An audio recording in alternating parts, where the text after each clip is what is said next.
इस वीडियो में हम ईएमएफ इक्वेशन देखेंगे डीसी जनरेटर की। तो शुरू में टर्मिनोलॉजी से इसको देख लेते हैं एक बार फटाफट। तो जो आपका P है, it is number of poles of the machine. यहाँ पे मशीन देखिए 1 2 3 4, ये आपके 4 पोल मशीन है।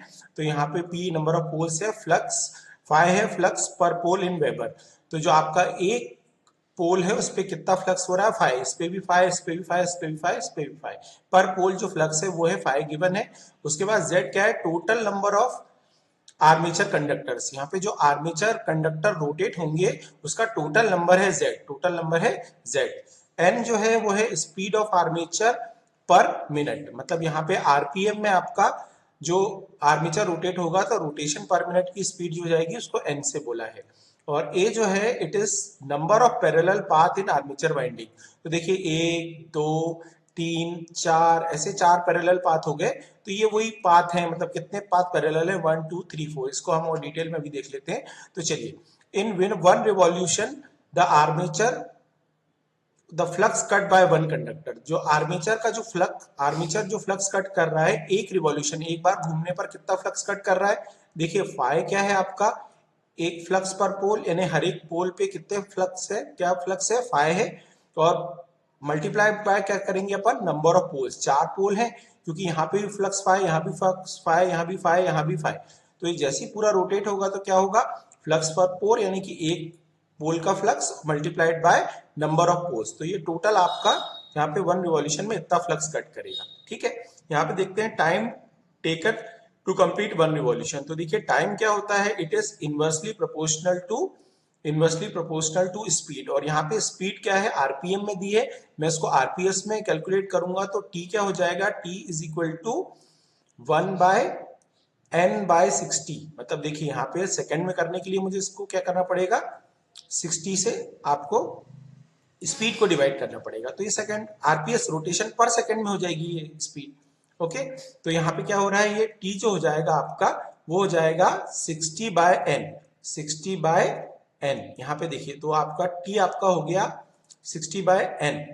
ओके, अब यहाँ पे देखिए therefore average induce EMF in one conductor. तो ये एवरेज इंड्यूस ईएमएफ का फॉर्मूला क्या होता है, d∅dt, यानी total flux per unit time.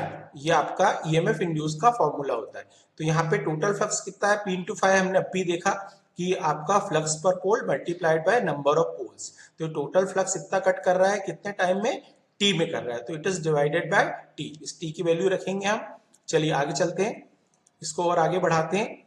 तो अब क्या हुआ आपका, यहाँ पे P5 एज इट इज है और T की जगह रखा गया 60/n।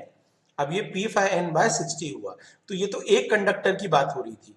अब हम टोटल पैरेलल पाथ की बात करेंगे। The number of conductor connected in series in each parallel path. तो देखिए यहाँ पे जैसे ही मैंने ड्रॉ किया 1 और ये 2, दो कंडक्टर है, इसको रेजिस्टेंस शो कर रहा हूं। ये आपका 1 और ये 2। तो आपके ये कितने कंडक्टर हो गए, टोटल कंडक्टर कितने हो गए यहाँ पे, 4।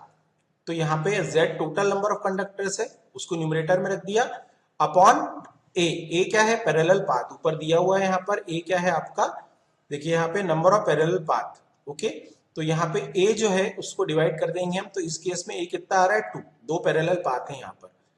तो ये अब हमने क्या किया, 2 से इसको डिवाइड कर दिया। तो 2 कितना हुआ, 2 टाइम्स चला गया। तो यहाँ number of conductor connected in series in each parallel path, तो 2 आंसर आ गया। मतलब एक सीरीज में आपका कितने कंडक्टर कनेक्टेड है, सिर्फ 2 ही कंडक्टर कनेक्टेड है यहाँ पे। तो ये आपका मल्टीप्लाई होगा। Therefore average induce EMF across each parallel path. अब पहले सिंगल कंडक्टर का आ रहा था, अब टोटल पैरेलल पाथ का ईएमएफ इंड्यूस आ रहा है। वो क्या आ रहा है, P5n/60 Z/A से हमने ये वाले Z/A से इसको मल्टीप्लाई कर दिया। ओके, और इसके बाद देखिए आपको ये चीज न्यूमेरिकल में ध्यान देना है। अगर आपका यहाँ पे लैप वाइंडिंग दी जाती है, लैप वाइंडिंग दिया रहेगा न्यूमेरिकल में, तो ए आपको पी के बराबर ले लेना है, नंबर ऑफ पोल्स के बराबर ले लेना है। ठीक है, 4 पोल है तो ए 4 ले लेंगे। और वेव वाइंडिंग दी है तो ए को कांस्टेंट 2 ले लेंगे आप। यहाँ पे आपको कुछ भी नहीं करना है, ए को कांस्टेंट 2 ले लेना है। तो हमारा जो डीसी जनरेटर में ईएमएफ इंड्यूस होता है किस किस पे डिपेंड करता है, नंबर ऑफ पोल जितने ज्यादा होंगे उतना ईएमएफ, फ्लक्स पर पोल जितना ज्यादा होगा उतना ईएमएफ, जो स्पीड जितनी ज्यादा होगी उतना ज्यादा ईएमएफ इंड्यूस होगा, जितने पैरेलल पाथ होंगे उतना ज्यादा ईएमएफ होगा।